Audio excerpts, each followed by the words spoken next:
Hi, I'm Charlotte, 35 and thriving in marketing. I thought I had life all figured out until I met James. He swept me off my feet, and before I knew it, we were saying, I do. Wild, right? But then came the twist. James had a 12-year-old son, Tyler. Moving in with him was like walking into a minefield. I tried everything to bond with Tyler. Hey buddy, I made your favorite lasagna. I'd say, hoping for even a hint of a smile. But all I got were eye rolls and mumbled whatevers. It was like talking to a brick wall. One night, while helping him with homework, I said, let's tackle these fractions together. He slammed the book shut and snapped, I don't need your help, you're not my mom. I turned to James for support, but all I got was, just give him time. But time wasn't working. Tyler's attitude got worse. Messy room, missed curfews, constant backtalk. When I tried to lay down some ground rules, James would swoop in. Don't be so hard on him, Charlotte, he'd say, completely undermining me. It left me questioning everything. Was I the problem? I needed to vent, so I called my best friend, Olivia. Girl, you won't believe what Tyler did today, I began. Spill the tea, she replied. I poured out everything. The disrespect, James' lack of support, the mess we were in. After a pause, Olivia said, Charlotte, honey, these are red flags. Are you sure you're not in over your head? I hesitated. I love James, but this is rough. I buried myself in work, hoping things would settle at home. But it backfired. A few weeks later, my boss called me into his office. Charlotte, is everything okay? Your presentations have been off. I forced a smile and said, just a little stress, it won't happen again. But inside, I knew something had to change, fast. Then came the phone call. Charlotte speaking, I answered. It was Tyler's school. We need you to come in immediately, said his teacher. My stomach dropped. When I arrived, Miss Thompson's grim expression set off alarms. Tyler has made a serious accusation against you, she said. What? What are you talking about? I stammered. He claims you've been physically abusing him, she explained. My world spun. That's impossible. I would never. As Miss Thompson continued, Child Protective Services was mentioned. It felt like drowning. Tyler's lying. I protested. Just then, James rushed in. What's going on? He asked, confused. After hearing the situation, he turned to Tyler. Is this true? Tyler nodded, avoiding eye contact. When? James pressed. Last week, when you were at work?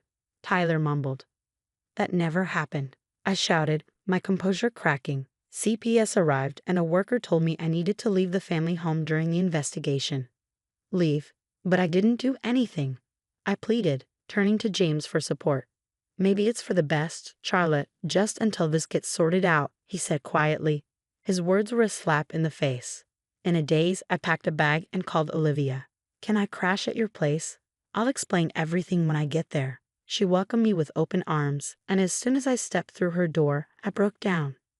Between sobs, I told her everything. That little brat, she spat, and James? How could he not defend you?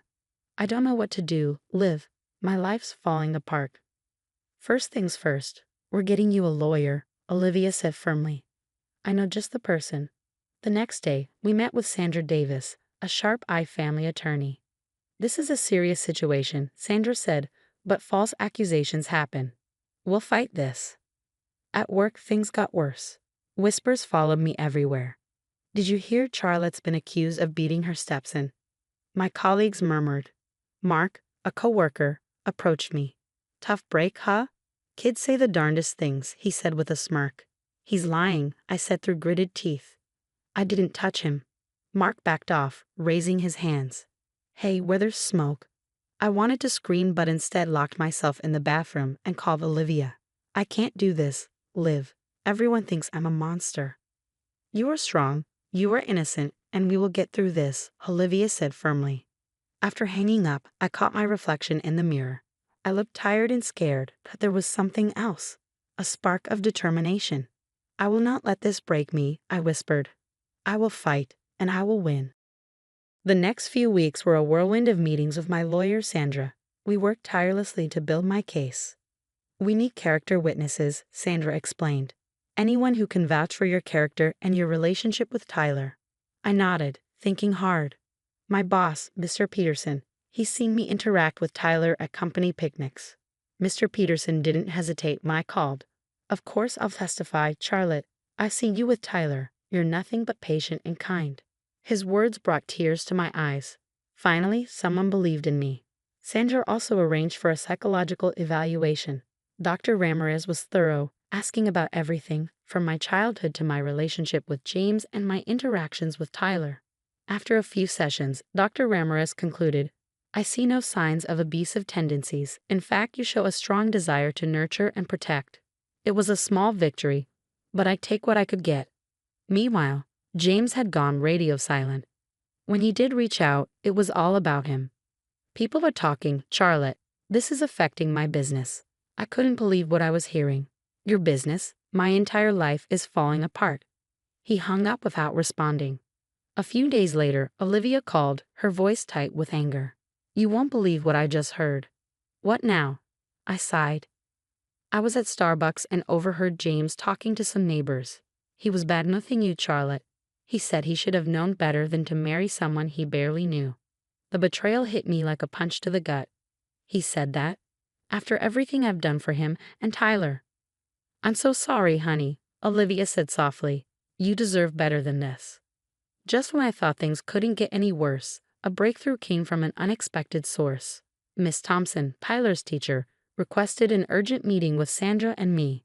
I've noticed some inconsistencies in Tyler's story, she began, looking uncomfortable.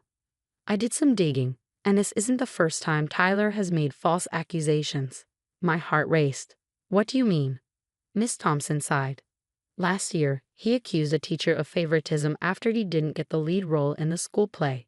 It was investigated and found to be completely fabricated. Sandra leaned forward, her tone sharp. And you're just bringing this up now. Miss Thompson looked ashamed. I feel terrible. I should have checked his history more thoroughly before escalating things. I'm here to make it right. As the investigation deepened, more truths came to light. Tyler's school counselor revealed a pattern of manipulative behavior. Tyler often plays his dad and you against each other, the counselor explained. He shows signs of emotional neglect and creates drama to get attention. It all started to make sense, the tantrums, the lies, the manipulation. Tyler was crying out for help in the worst possible way. But the most shocking revelation came from Tyler's best friend, Kevin. In a moment of guilt, Kevin confessed to Sandra that Tyler had bragged about his plan. He said he was going to make up stories about his stepmom so his dad would kick her out, Kevin admitted. He said his dad always believes him and buys him stuff to make up for it. I felt a mix of anger and pity. Tyler had been hurting for so long, and James had been too blind to see it. As the truth unraveled, I thought back to all the red flags I had ignored.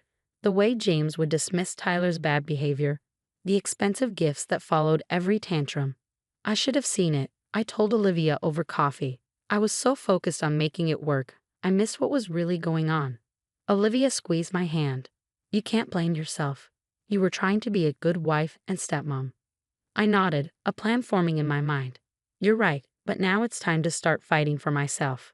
The day the case was officially dropped should have felt like a victory, but it was bittersweet. My name was cleared, but the damage was done. I couldn't go back to that house, to James and Tyler. It wasn't home anymore. I met with Sandra to discuss the next steps. I want a divorce, I said, my voice steadier than I felt. Sandra nodded, unsurprised. We'll cite James's lack of support and Tyler's false accusations. It should be straightforward. Straightforward maybe, but not easy. Every signature on those papers felt like I was closing a chapter of my life I'd never get back. At work, I threw myself into every project that came my way. During my review, Mr. Peterson said, Charlotte, your performance these past few months has been exceptional. I'm promoting you to Senior Marketing Director. I nearly fell out of my chair. Thank you, sir. I don't know what to say. He smiled.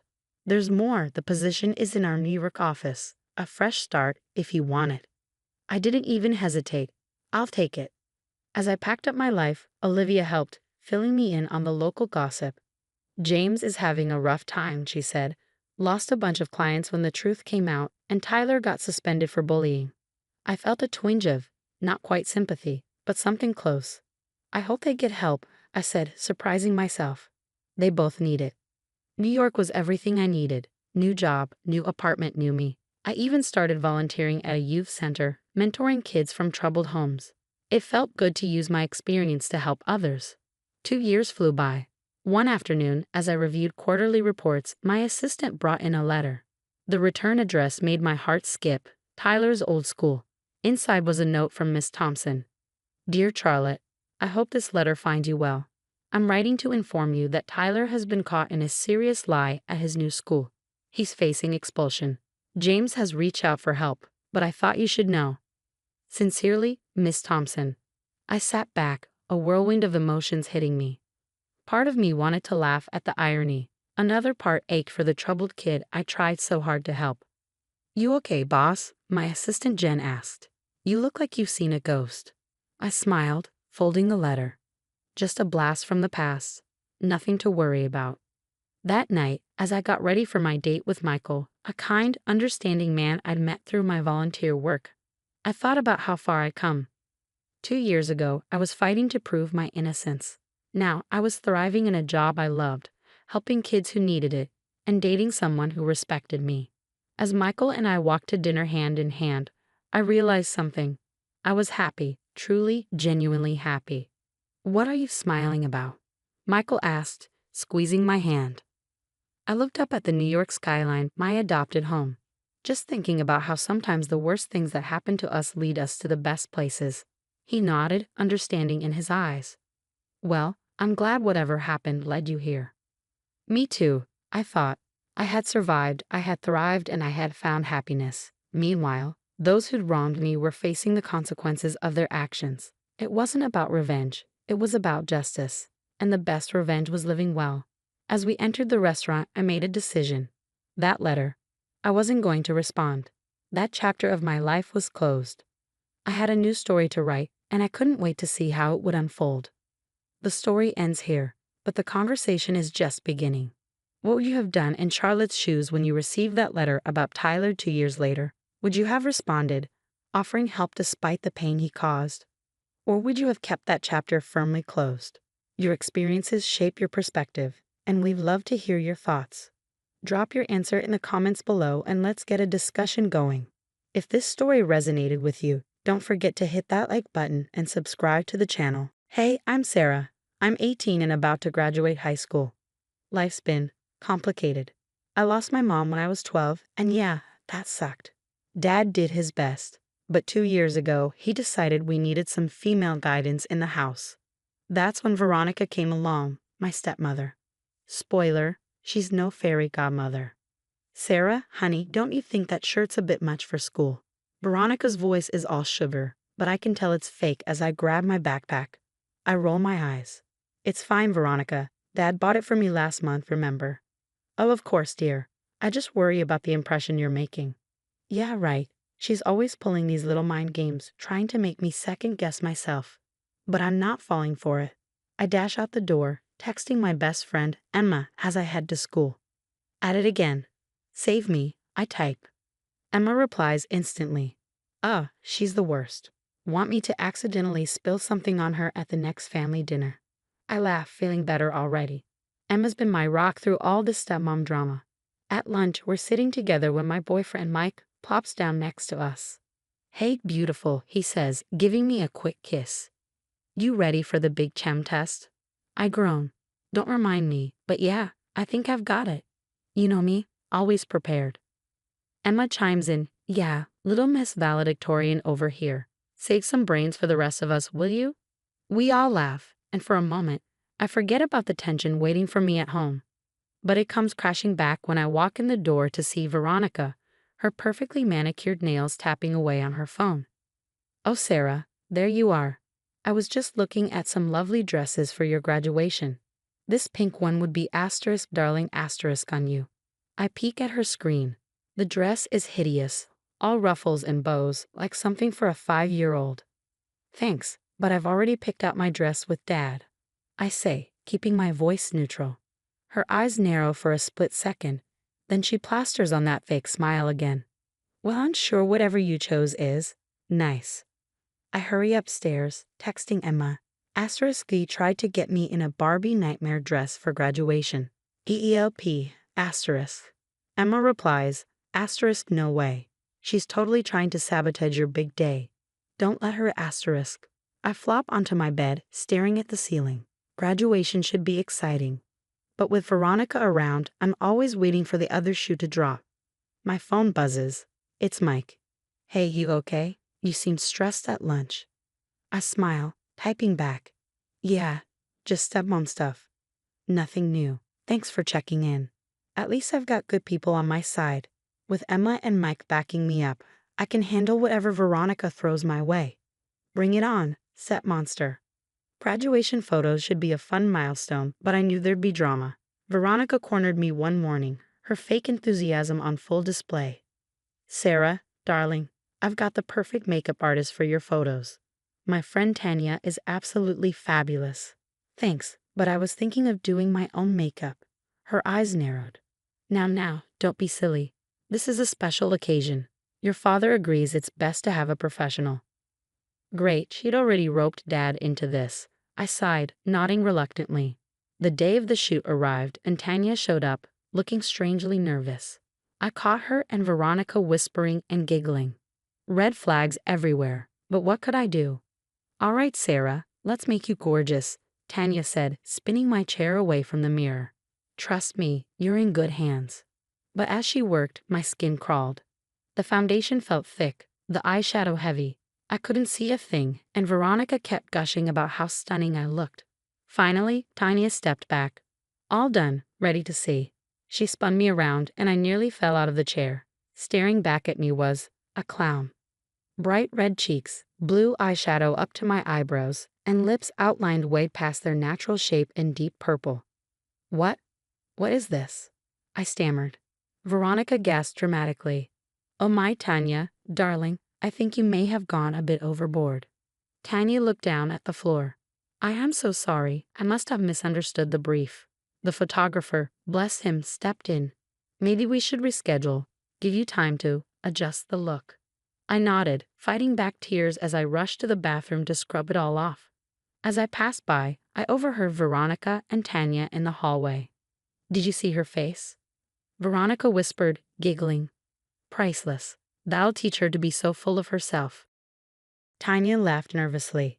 You're sure she won't figure it out? Please, she's clueless. Now, not a word. I froze, fury and hurt washing over me. Grabbing my phone, I texted Emma. 911.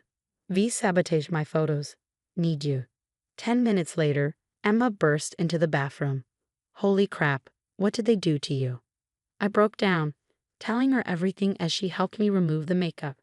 I can't believe she'd stooped this low, I sobbed. Emma hugged me tight. We'll fix this, I promise, and we'll make her pay. My phone buzzed. Mike.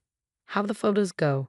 I hesitated, then sent him a selfie of my tear-streaked, half-clown face. This bad. Call you later. His response was instant. I'm coming over. Nobody messes with my girl. As Emma and I left the bathroom, we ran straight into Veronica. Oh, Sarah, there you are. I was so worried. Are you okay, sweetie? I looked her dead in the eye. I'm fine, Veronica, just fine. Her fake smile faltered for a second. She knew I knew. Game on, step monster.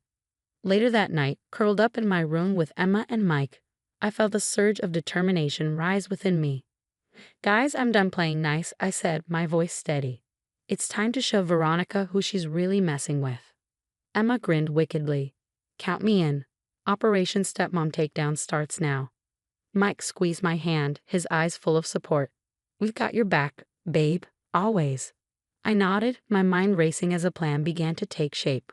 Veronica thought she could humiliate me, but she had no idea what was coming. This soon-to-be graduate was about to teach her a lesson she'd never forget. After the photo fiasco, I knew I had to dig deeper into Veronica's past.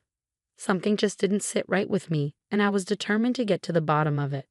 Emma, I need your help, I said, pacing my room. We need to find dirt on Veronica. Emma cracked her knuckles with a smirk. I'm on it. Operation Stepmom Takedown is officially a go. We spent the next several days combing through social media, old newspapers, and any public records we could find. Emma even sweet-talked the school secretary into accidentally letting her see Veronica's background check. Sarah, check this out, Emma said one afternoon, pointing at her laptop screen. Your dad set up a college fund for you when you were born. It's huge now. I frowned. Yeah. So guess who became co-trustee when she married your dad? Veronica, I whispered, my blood running cold. Emma nodded grimly. It's looking that way. Later that day, Mike came by looking excited. Babe, I think I've got something that could help. My cousin Jake is a private investigator. He owes me a favor. I hugged him tight. Mike, you're a genius. Jake agreed to look into Veronica's past, and a week later he came back with a bombshell. Your stepmom's been busy, Jake said, sliding a file across the table. 3 previous marriages, all to wealthy, older men. Each ended in divorce within 2 years, and she walked away with a nice chunk of change every time. I felt sick. She's a gold digger. Jake nodded. And a good one. She's also got a history of fraud. She's changed her name a couple of times to avoid detection. Armed with this info, I decided it was time to confront Tanya. I cornered her at the local coffee shop. Tanya, I know Veronica put you up to the makeup stunt. I need to know why. Tanya broke down, tears streaming down her face. I'm so sorry, Sarah. Veronica has dirt on me. She threatened to expose some mistakes from my past if I didn't help her. I softened. Tanya, Veronica is the bad guy here, not you. Help me take her down, and I promise I'll help you too. She nodded, wiping her eyes. Okay, what do you need? Back home, I was digging through Dad's old emails. Don't judge desperate times when I struck gold. There were messages from Veronica to a friend bragging about how she'd landed a rich sucker and how she'd be set once I get my hands on the brat's college fund. I sat back stunned. I had her. But how could I tell Dad without breaking his heart? Emma and Mike came over for an emergency strategy session. We need to expose her publicly, Emma said, pacing the room. Make it impossible for her to wiggle out of it. Mike nodded. But we've got to be careful. Your dad needs to see the truth for himself. I took a deep breath. I've got an idea. It's risky, but if it works. As we hammered out the details, I felt a surge of confidence. Veronica had underestimated me. She thought I was just some dumb kid she could manipulate, but she was about to find out just how wrong she was. The big day arrived. Operation Expose Veronica was in full swing. I convinced Dad to host a family dinner to celebrate my upcoming graduation. Little did he know what was really on the menu. Once we were all seated, I stood up, my heart pounding. Before we eat, I have something important to share. Veronica's eyes narrowed slightly. Sarah, dear, can it wait? We're all hungry. No, it can't, I said firmly. Dad, Veronica isn't who you think she is. Dad looked confused. Sarah, what are you talking about? I took a deep breath. Veronica married you for your money, specifically for my college fund. Veronica laughed nervously. Don't be ridiculous, Sarah. Where do you get these ideas? I nodded to Jake, the PI. He stood up, handing out folders. These contain Veronica's history, 3 previous marriages, all to wealthy men, all ending in divorce within 2 years. Veronica's face went pale. This is absurd. Robert, you can't believe this nonsense. Dad was flipping through the folder, his expression darkening. Veronica, is this true? There's more, I continued. Emma, show him the emails. Emma pulled out her tablet, displaying the messages Veronica had sent to her friend about her rich sucker husband and her plans for my college fund. Veronica stood up, knocking over her wine glass. These are fake. Sarah's trying to turn you against me. It's all true, a quiet voice said.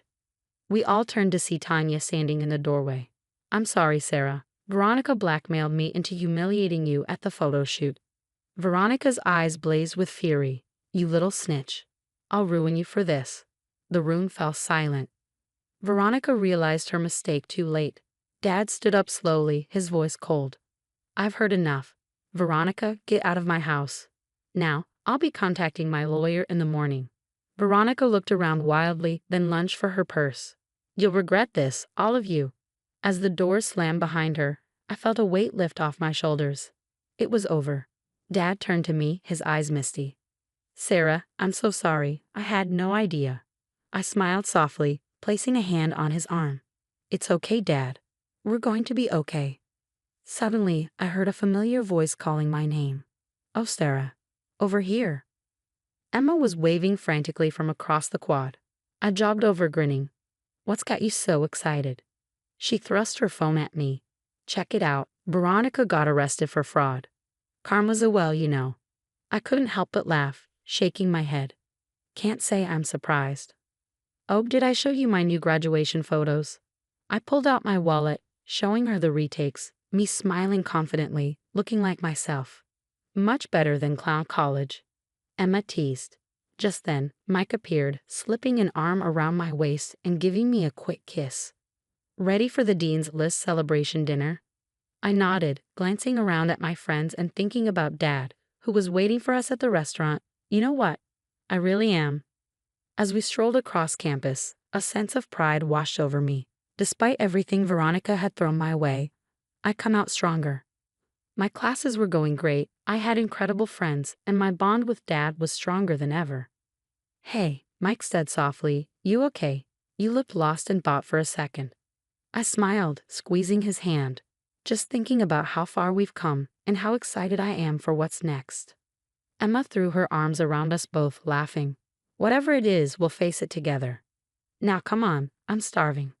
We all laughed, heading off into the evening, ready for whatever adventures lay ahead. Veronica had tried to break me, but instead she'd only made me stronger. Asterisk asterisk, the story has come to an end, but now I want to hear from you asterisk asterisk. If you were in my shoes, would you have exposed Veronica publicly or tried to handle the situation privately with your father? What do you think are the ethical implications of airing family issues in front of others? Share your thoughts in the comments below. Your experiences and opinions matter and might help someone facing a similar situation. And if you enjoyed this story and want to hear more like it, don't forget to hit that like button and subscribe to the channel.